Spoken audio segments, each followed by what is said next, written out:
आज हम पढ़ेंगे संधि। हमने पूरे समास पढ़े, समास के 6 भेद पढ़े और संधि समास में अंतर पढ़ा। आज हम संधि को देखेंगे कि संधि क्या होती है, संधि की परिभाषा, संधि का अर्थ और संधि के भेद।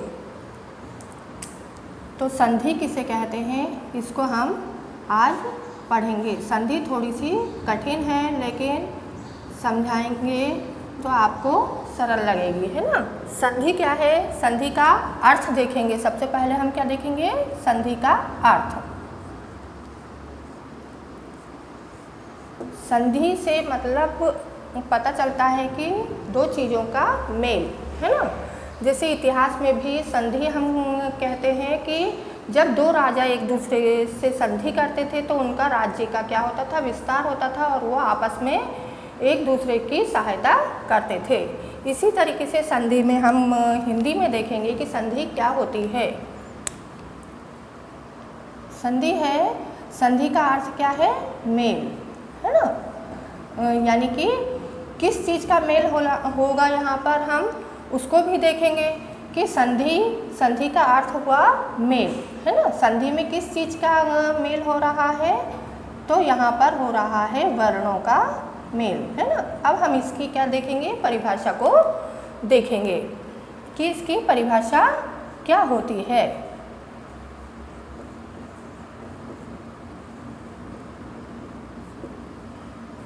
इसकी परिभाषा है कि जब हम यहाँ पर देख चुके हैं कि किस चीज़ का मेल हो रहा है, वर्णों का मेल हो रहा है। दो वर्णों के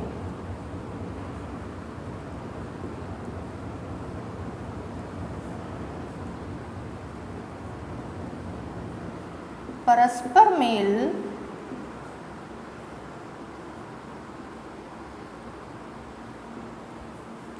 से जो विकार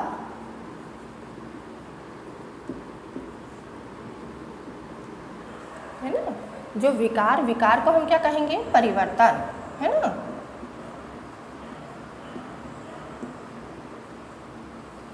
जो विकार उत्पन्न होता है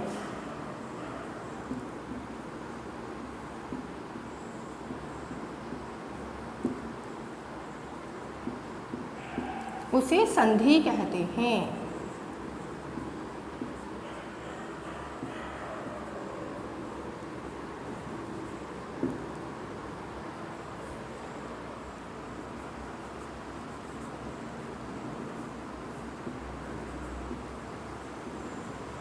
किसका विकार उत्पन्न हो रहा है, दो वर्णों के मेल से जो परस्पर विकार उत्पन्न होता है यानी परिवर्तन होता है, उसे हम संधि कहते हैं। वर्ण क्या है हमारे हैं, वर्ण कौन से हैं हमारे हिंदी में, जो हमारे वर्ण हैं वो कौन कौन से हैं हमने माने हैं।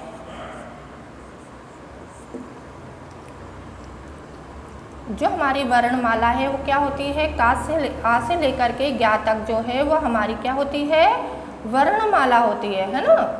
उसमें हमारे जो वर्ण हैं वो क्या है, आ से लेकर के ज्ञा तक के जो वर्ण हैं वो हमारे वर्ण कहे जाते हैं, या हम उन्हें हिंदी में अक्षर भी कहते हैं। क्या होंगे, आ से लेकर के ज्ञा तक के जो शब्द हैं वो हमारे क्या है, वर्ण हैं, है ना। हिंदी में इन्हें हम वर्ण कहते हैं। अब आ से लेकर जो है, इसमें आ से लेकर के औ तक जो है वो क्या है, हमारे स्वर हैं, और क से लेकर के जो वो है ज्ञातक शब्द हैं वो क्या है, हमारे व्यंजन हैं। ये हमें मालूम होना चाहिए। जब हम संधि को पढ़ रहे हैं तो हमें ये मालूम होना चाहिए कि हमारे स्वर कौन से हैं और हमारे व्यंजन कौन से हैं, क्योंकि आ से लेकर के जो ज्ञातक के शब्द हैं वो क्या है, हमारे वर्ण माने जाते हैं, और आ से औ तक स्वर हैं, क से ज्ञा तक के जो हैं वो क्या है, व्यंजन हैं। इसलिए अब हम इसको आगे देखेंगे कि संधि को हम कैसे बनाएंगे या संधि को हम कैसे पहचानेंगे। इसके उदाहरण हैं, 2-4 हम उदाहरण देख लेते हैं, उसके बाद में हम देखेंगे कि इसका विच्छेद कैसे किया जाता है।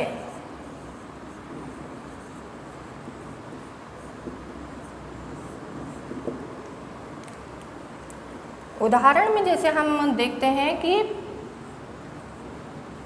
परमानंद, यदि हम लिखेंगे शब्द को परमानंद, तो परम इसका जब हम विच्छेद करेंगे, जैसे समास में उसको तोड़ने को हम क्या कहते हैं, विग्रह कहते हैं, वैसे ही संधि में हम इसको तोड़ने की प्रक्रिया को क्या कहेंगे, विच्छेद कहेंगे।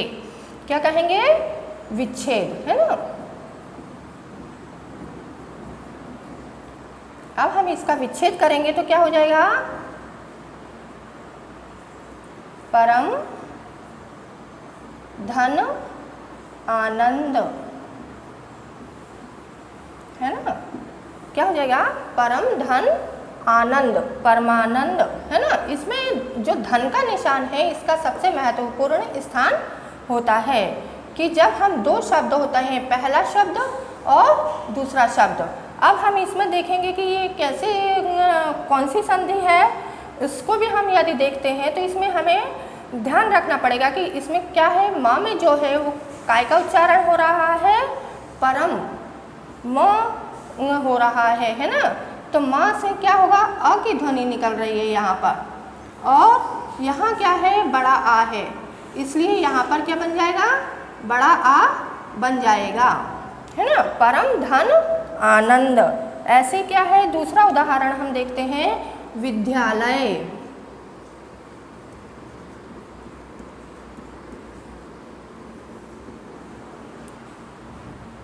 तो विद्यालय में क्या है, इसका यदि हम विच्छेद करेंगे तो क्या होगा, विद्या धन आलय, है ना। तो यहाँ पर यदि हम विद्या में देखेंगे तो क्या होगा, बड़ा आ रहा है, विद्या में क्या आ रहा है, बड़ा आ रहा है। तो यहाँ पर क्या होगा, बड़ा आ प्लस बड़ा आ बन करके क्या हो जाएगा, आ बन जाएगा।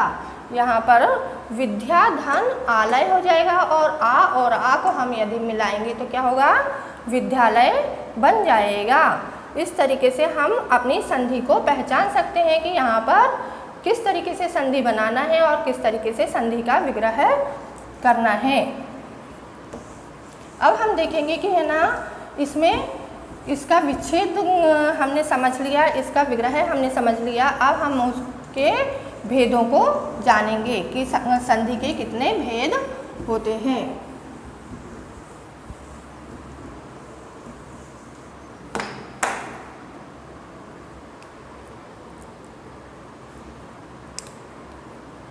संधि के भेद या प्रकार भी कह सकते हैं, इसको हम क्या कह सकते हैं, प्रकार भी कह सकते हैं।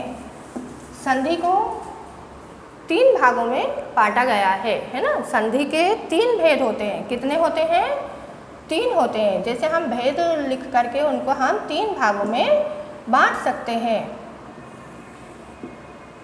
पहली कौन सी है, स्वर संधि। पहली संधि है स्वर,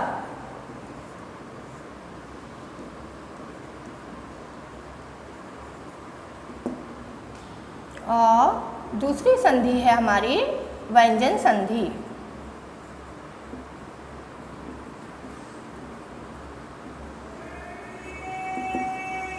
और तीसरी संधि है हमारी विसर्ग संधि।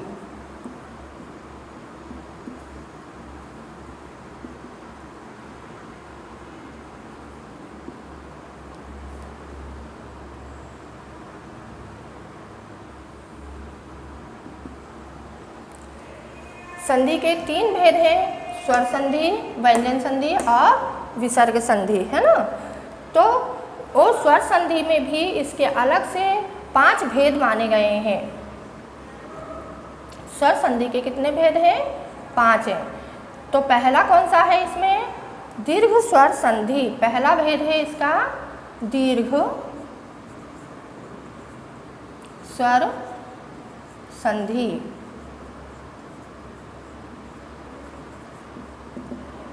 दूसरा है इसका गुण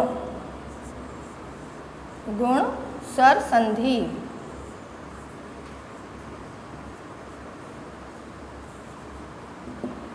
और तीसरा है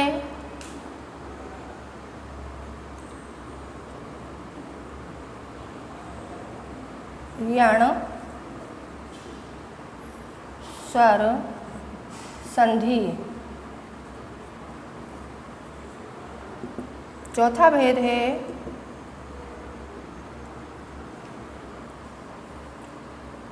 वृद्धि स्वर संधि।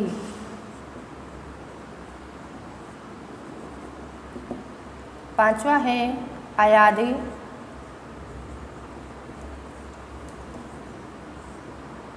स्वर संधि।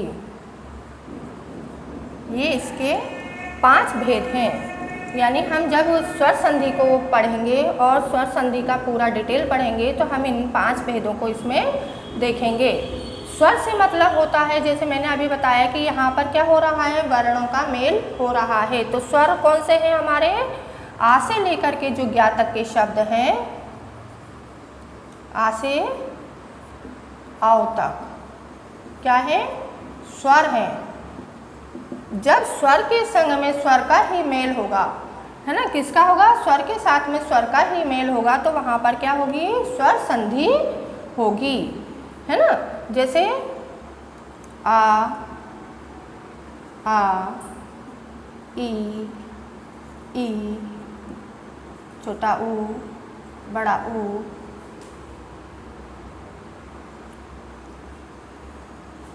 री ऋषि, ए, आई, ओ, औ। इनका एक दूसरे के साथ में मेल होगा तो वहाँ पर होगी स्वर संधि। जैसे अ आ का ई ऊ री ऋषि से, ए ओ से मेल होगा, है ना। इन्हें हम 3 भागों में बांट देते हैं, आ ई उ ए ऐ ओ औ, है ना। इस भाग को हम बांट देते हैं तो इनका किसी के साथ में मेल होगा तो वहाँ पर होगी स्वर संधि। और यदि व्यंजन का किसी के साथ में मेल होगा तो वहाँ पर होगी व्यंजन संधि। का से लेकर जो ज्ञा तक के शब्द हैं वो क्या है, व्यंजन माने जाते हैं, है ना। और विसर्ग जो है, वहाँ पर विसर्ग के साथ में यदि स्वर या व्यंजन किसी का भी मेल होता है, वहाँ पर होती है विसर्ग संधि। इनका डिटेल हम अलग से पढ़ेंगे, है ना। इसलिए आज का वीडियो मैं यहीं समाप्त करती हूँ।